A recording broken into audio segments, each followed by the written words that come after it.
I found one big point, found some broken tools, kind of broken. It's like a big north knife or something.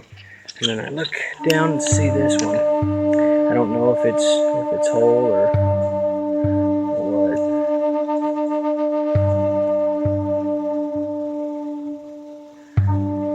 Nice.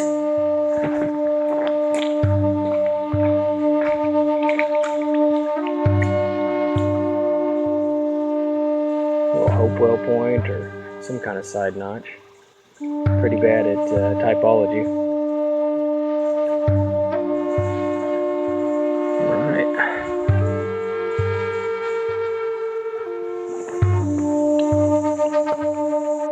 Alright, so I just got a kayak. Usually canoe. But kayak's pretty fun. Starting to like it.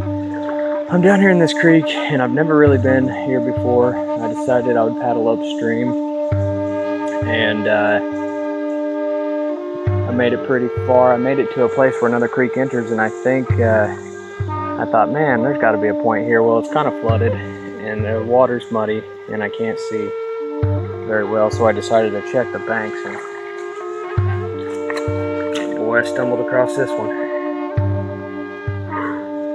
Looks really good. Oh man, that is an excellent point. I think it's a big Smith or something. Paper thin. Good one.